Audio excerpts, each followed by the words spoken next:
मेरे प्रिय कैडेट्स, आप सभी को मेरा नमस्कार।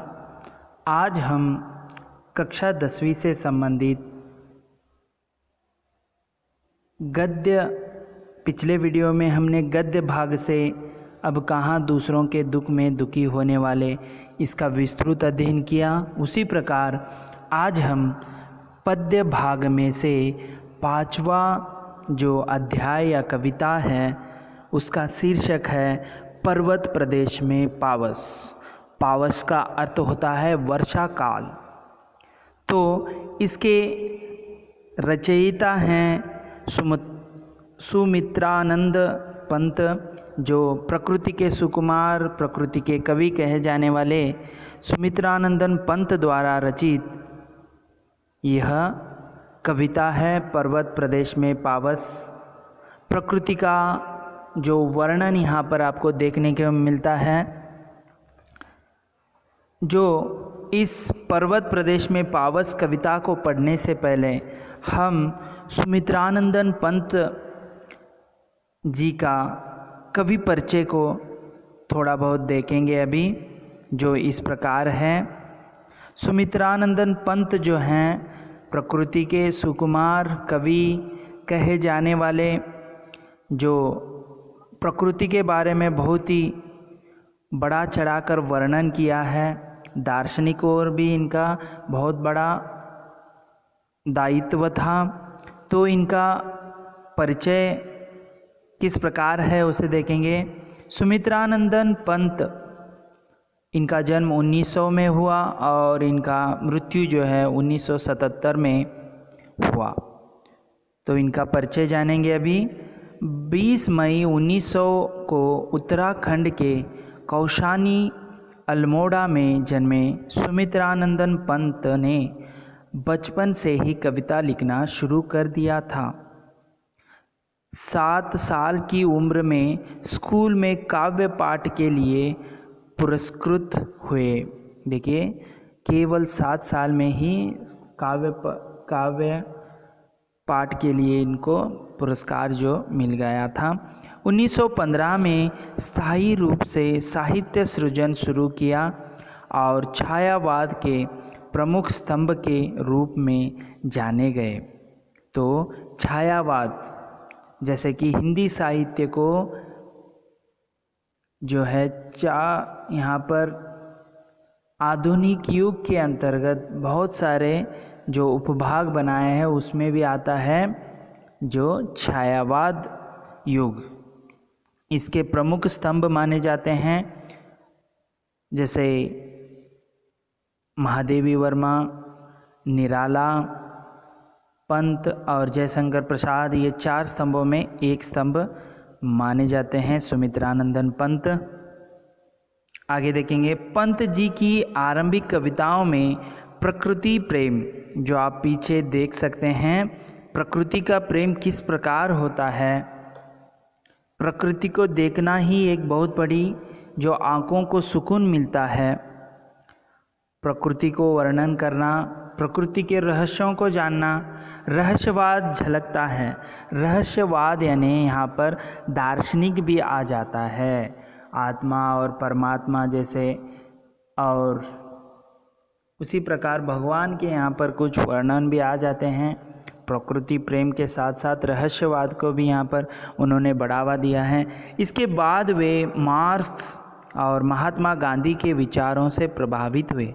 मार्क्सवादी और महात्मा गांधी के विचारों से प्रभावित हुए। इनकी बाद की कविताओं में अरविंद दर्शन का प्रभाव स्पष्ट नज़र आता है।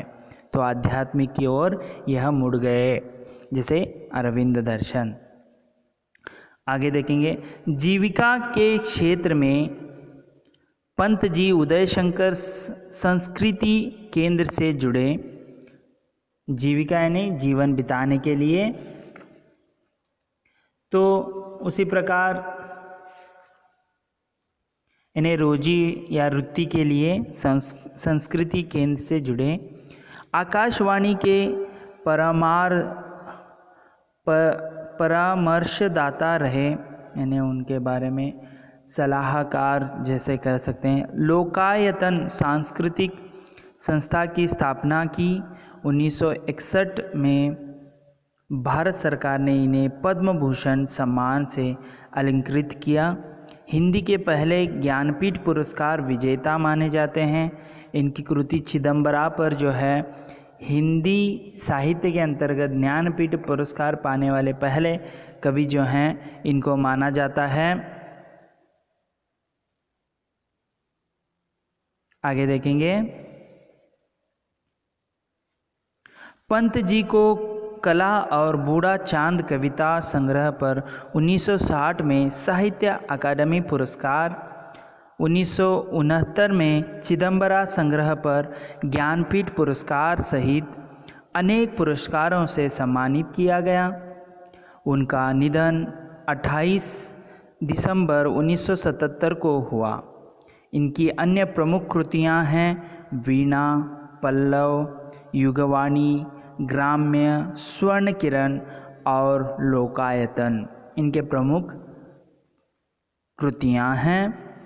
तो सुमित्रानंदन पंत जो हैं प्रकृति के प्रेमी माने जाते हैं। उसके साथ साथ दार्शनिक दर्शनों के ऊपर भी इनका प्रभाव पड़ा। गांधी जी का भी प्रभाव पड़ा। बाद में जो है अरविंद दर्शन की ओर इनका रुख जो है अग्रसर हुआ।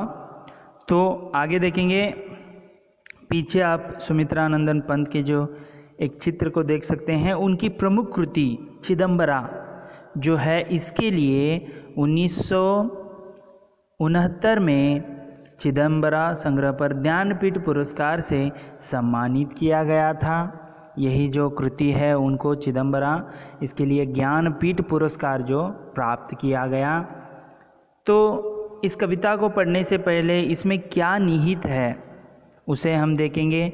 भला कौन होगा जिसका मन पहाड़ों पर जाने को न मचलाता हो, यानी मचलाना यानी ललचाना, जिन्हें सुदूर यानी असीम, असमीप यानी सुदूर यानी दूर जो है, असमीप हिमालय तक जाने का अवसर नहीं मिलता, वे भी अपने आसपास के पर्वत प्रदेश में जाने का अवसर शायद ही हाथ से जाने देते हो। यानी यहाँ पर एक पर्वत की वर्णना जो है की गई है हिमालय की। ऐसे में कोई कवि और उसकी कविता अगर कक्षा में बैठे बैठे ही वह अनुभूति दे जाए जैसे वह अभी अभी पर्वतीय अंचल में विचरण करके लौटा हो। तो देखिए यहाँ पर ऐसे इन्होंने प्रकृति का वर्णन किया है जो पाठक जो है उसमें कल्पना में घुल मिल जाकर स्वयं वहाँ पर जाकर आया है। क्या अनुभूति यानी अनुभव करना, ऐसे अनुभव यहाँ पर प्राप्त हो जाता है। प्रस्तुत कविता ऐसी ही रोमांचक और प्रकृति के सौंदर्य को अपनी आँखों निखरने की अनुभूति देता है। आँखों से अनुभूति, निखरने यानी निरीक्षण करने की अनुभूति जो है, अनुभव जो है देता है।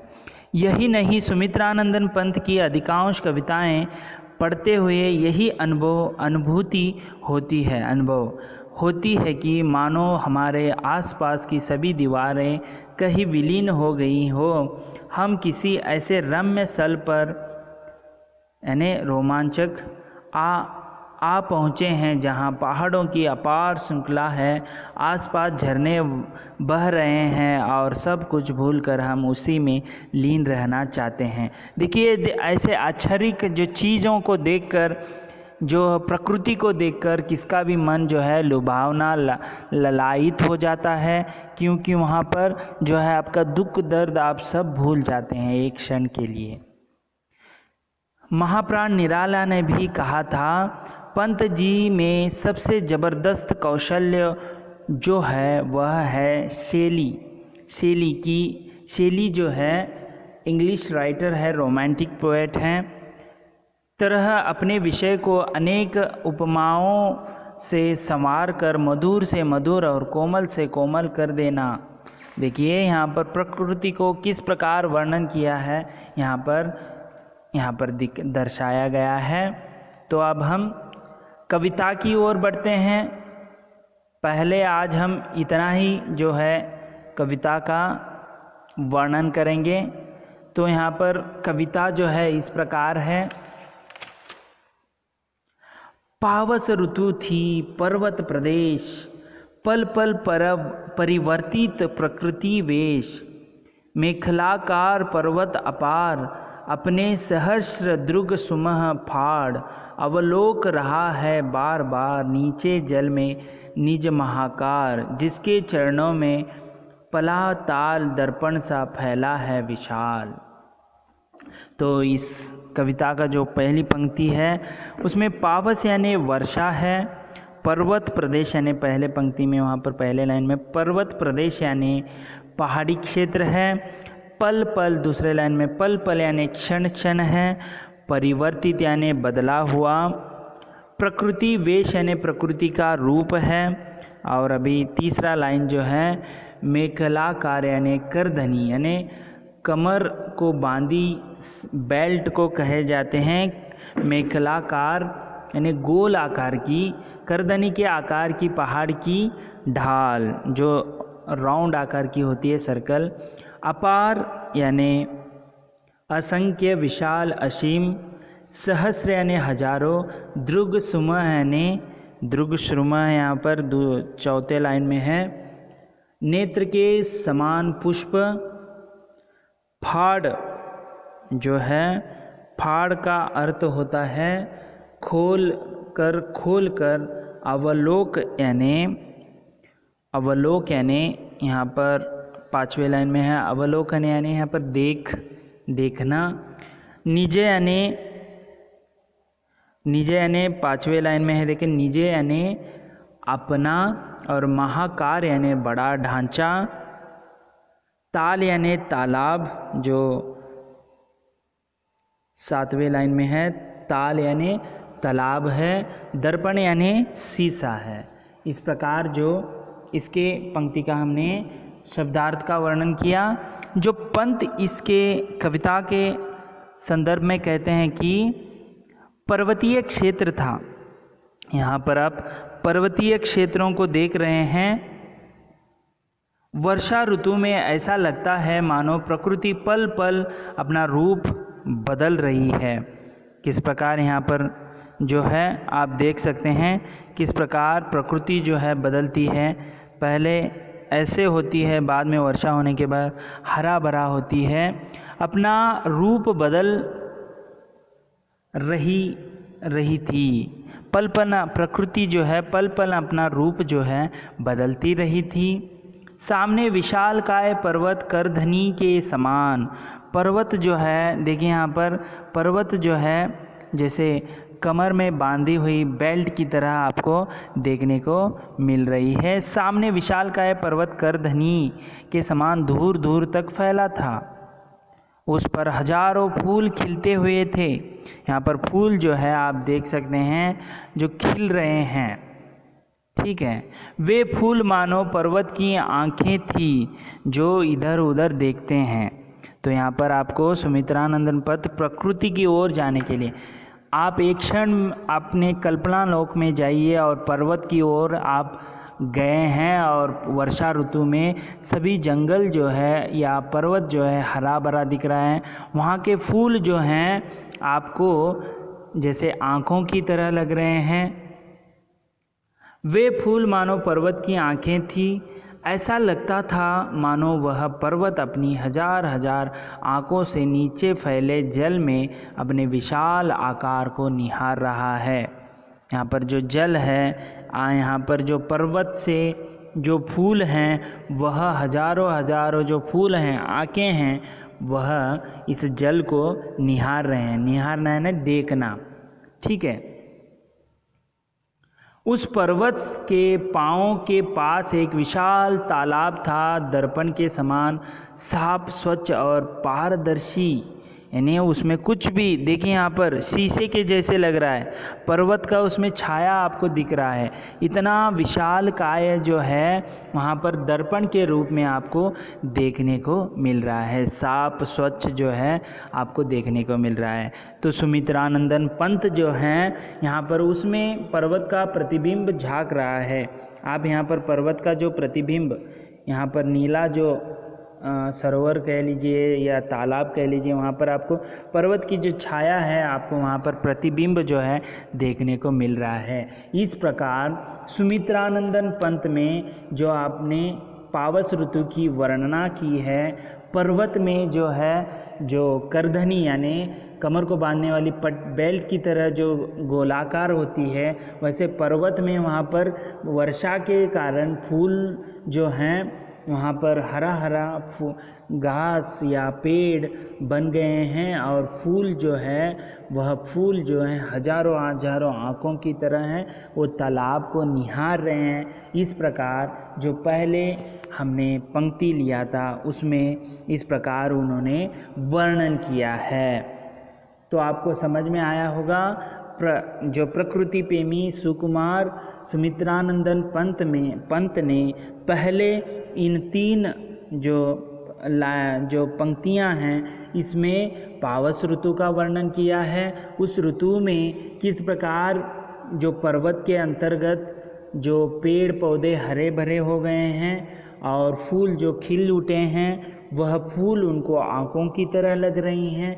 वह उसके नीचे जो है तालाब है, पर्वत के नीचे उस पर्वत के जो फूल हैं वह आँखों की तरह लग रहे हैं, वो निहार रहे हैं जो तालाब में। और तालाब का जो पानी है वह स्वच्छ और साफ और स्वच्छ है, पारदर्शिक है।